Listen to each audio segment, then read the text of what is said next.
I see we have a question. This question is for Heather, but Stephanie, maybe you have something similar regarding your recent fast.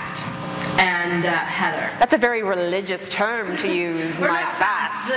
The Oprah diet or whatever. Yes. Vegan, okay. It's not vegan. Okay. Apologies. The question is, I was reading through the comments, and a lot of women and some men were like, "Oh, we're so glad you went off the diet, and now we can too." And so, and it's almost as if they're like putting you in this position of authority, and this was a health sort of issue, and I'm just wondering how you deal with that. Does it stress you out? Do you feel responsible, and how do you kind of move beyond that? Oh, you don't move beyond it. Yeah, I do go to a lot of therapy, and I do a lot of crying into my husband's shoulder and going, I don't want to do this anymore.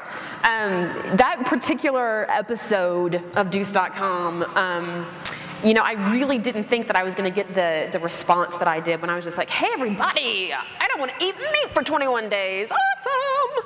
And I really thought people were going to be like, oh great, it's a great experiment, how great is that going to be? And it was not like that at all. And there were 600 comments, and the majority of them were like, okay, I don't know why you would do something so insane, or yes, this is exactly what you should do, and if you ever go back to eating meat, I'll never read your website again. And then there was, it was just this complete, like, it was the most insane group of comments ever on my website. Ever? I mean, it was, you should go read those comments. I mean, they're insane. I don't know if I can take it. And so it is a little weird. I mean, the set of comments from that took me a couple days to work through and understand the reaction, like why were people having such a strong reaction to my diet? And I wanted to do it just to let everyone, like, I tried it and this is what happened to me, and not thinking that people would go, oh, she's gonna do it, and if she doesn't do it, then I have permission, you know, to do X, X, and X. And it is a constantly changing and evolving thing where I have to come to terms with, okay, they're making their own decisions and I have to walk away from this and not read the comments, or, you know, I have to walk away. That routinely happens. What about you, Stephanie? Do you ever feel like people put a little bit of unfair, they're paying a little too close attention to what you do? No. No, of course. I think that Heather's right. I mean, absolutely, it does hurt when people are caustic and really mean, but it's not going to hurt my feelings if they say, God, you have awful hair. I'm going to be like, oh, I don't care. Like, that not going to hurt my feelings. They, you know, say you're, anything that's going to hurt and really sting. I really believe that our enemies can be our best teachers, because I can look at it and say, well, why does that hurt? Why did that bother me so much? Well, maybe it's because I'm insecure about whatever they picked at. Well, why am I insecure about it? How can I work on that insecurity? I'm not saying I'm a saint about it and like, wow, I'm that way every time. You know, I'm human. So, you know, it's hard, but you can also look at it as a learning experience for yourself to improve. We have a question out here. I have a question for both of you. If you were to shut your blogs down today, do you feel like you'd go through some sort of withdrawal because you like, you know, I like the attention, but you like the attention. You know, you like it when people read what you have to say, and you get to hear a lot of different opinions. Do you think you'd go through some sort of withdrawal, or do you think you could go on about, you know, your normal life? Or is it just so embedded in you, you know, to continue running that you can't stop? Well, for me to just stop would be a bit of a lifestyle change, in the sense that we would have to go get jobs outside of the home, and the real jobs. We get the real jobs is what we do. And what would happen if I stopped my website is I would probably sleep for like 3 weeks and experience a tiny bit of euphoria, because I don't have to think of another post ever again. And that can be really stressful at times. I mean, there's a constant thread of stress and pressure that goes with maintaining a website every day. on I and on kind and of on and believe on. it when you told me that people email you when you miss a day and say how dare you. If I miss a day of blogging, I get at least 2 or 3 people saying, I thought this was your job, and if I were an advertiser, I would never advertise on your website because you don't ever write. So I'm a bit of a workaholic and a perfectionist, and all that does is dig at me and going, I should be writing more, I should. And John's like, just walk away, woman, walk away. What would happen if you stopped your site? I'd miss it. I'd miss the commenters, I'd miss the support, I'd miss it.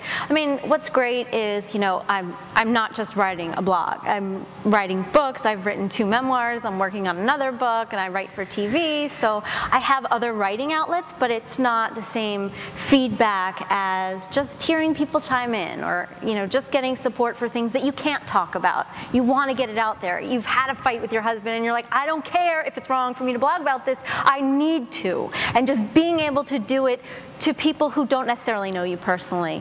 Not because you want them to say, you're right, although really, that is what you really want them to do. But just to hear another point of view on it that's not from your friend or your father or your husband.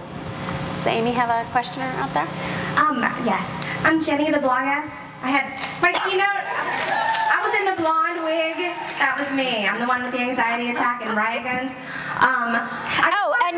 And not everyone from Texas has a gun. Hi. Okay. What? Okay. Maybe you probably aren't originally from Texas. True. Okay. I just want to say that I was the person that wrote the thing about the imaginary hobbit. Number 1. And number 2, I said you're a fucking awesome imaginary hobbit. I said, what the fuck, dude? I said you were like Jesus and Santa Claus, and I bought your fucking book like 10 minutes ago. And then we went to the party together, and I was like I apologized, and I really love you. And then you said the thing, and like everybody turned and was like, you fucking said that? And I was like, no. And then half the people were like, no, I read it, it was good, but now I'm not really sure what I wrote. But I might have been drunk, but I am now, and I apologize. I didn't think Hobbit was bad. I love you. Thank you. Awkward. I'm not going to talk about it. I don't want to talk about it. Laura Lee, do you have a question out there? Do you have another one? Jill? I'm not sure I can follow that up real well. My name is Jill. I blog in a blog called Writes Like She Talks.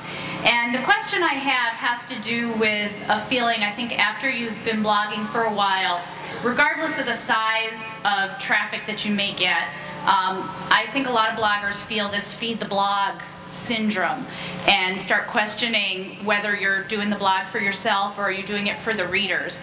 And I'd like to ask you if you've had that tug of war at all within yourself about whether you're writing for yourself or you're writing for the people, and how much, how do you balance what drives, which one of those things, among other things, drive your writing? Does that make sense? Does that make sense? Yeah. I've had both. I've definitely been in places where I'm like, I need to post something, or there are times where I'll want to write about something that I know people cannot relate to, so I won't post about it because I feel like it sounds over the top obnoxious, or there's certain things where I feel like people won't relate to, so I won't, even though normally if I knew no one was reading it, I would have posted something like that.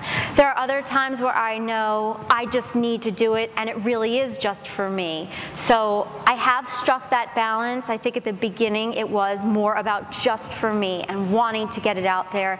And once you know you have an audience reading, you are more careful about it and not necessarily wanting to piss people off. But then again, I don't live in that space of, well, God, people are going to want to stop reading if I write about this one thing. Because like Heather said, we definitely get posts that are, I'm going to stop reading your blog now that you've said this, you know. And it's, well, you can't please everyone, so please yourself. And at the end of the day, that's what it's about.